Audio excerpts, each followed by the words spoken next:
ஏசப்பா நம்மோட வேதத்திலிருந்து 2 கொரிந்தியர் சாப்டர் 12 verse 9 வேதம் சொல்கிறது, என் கிருபை உனக்கு போதும், உன் பலவீனத்தில் என் பலன் பூர்ணமாய் விளங்கும். ஆமென். இந்த கால வேளையில் ஏசப்பா சொல்கிறாரு, என் அன்பு மகனே, என் அன்பு மகளே, என் கிருபை உனக்கு போதும். ஆமென்.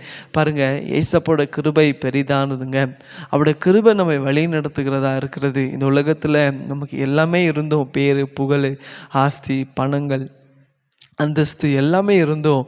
ஏசப்பட கிருபை இல்லைனா நம்மளால் வாழவே முடியாது. நம்ம நினைக்கிறோம், நம்முடைய தாளந்தால நான் வாழ்கிறேன், நான் நல்லா படிச்சிருக்கிறேன், கை நிறையா சம்பாதிக்கிறேன், எனக்கு எல்லாமே எனக்கு வசதியாக இருக்கிறது, எனக்கு எந்த குறையும் இல்லை, கடவுள் எனக்கு என்னத்துக்கு அப்படின்னு நீங்கள் நினைக்கலாம். ஆனால் ஏசப்பா இல்லாமல், அவருடைய கிருபை இல்லாமல் ஒவ்வொரு நாளும் வாழத்துக்கு நமக்கு ரொம்ப கஷ்டம். ஆகையால் இந்த நாளை கூட ஏசப்பாட்ட சொல்லுங்கள், அப்பா உங்கள் கிருபை எனக்கு போதும் ஏசப்பா.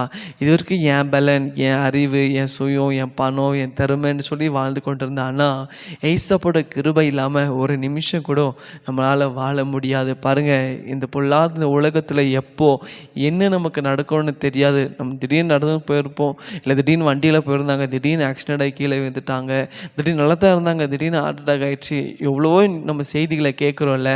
ஆனால் ஏசப்போட கிருபை இல்லாமல் நம்மளால் வாழ முடியாது. இன்றைக்கி அந்த கிருபைக்குள்ளே நீங்கள் ஒப்பு கொடுக்க முடியாது. ஆனால் அந்த கிருபை நம்மை பாதுகாக்கும், அந்த கிருபை நம்மை சுகமாக்கும், அந்த கிருபை நம்மை வழி நடத்தும். எல்லா தீங்கு இந்த பொல்லாப்புலேருந்து அந்த கிருபை நம்மை பாதுகாக்கிறதுக்காக இன்றைக்கி சொல்லுங்கள், ஏசப்பா என் மேலே கிருபை யாருங்க, என் பிள்ளைங்க மேலே கிருபை யாருங்க, என் குடும்பத்து மேலே கிருபை யாருங்க. அப்போ அந்த கிருபை உங்கள் மேலே இருக்குமானால் நீங்கள் ஆசீர்வாதமாக இருப்பீங்க. ஜெபிக்கலாம்.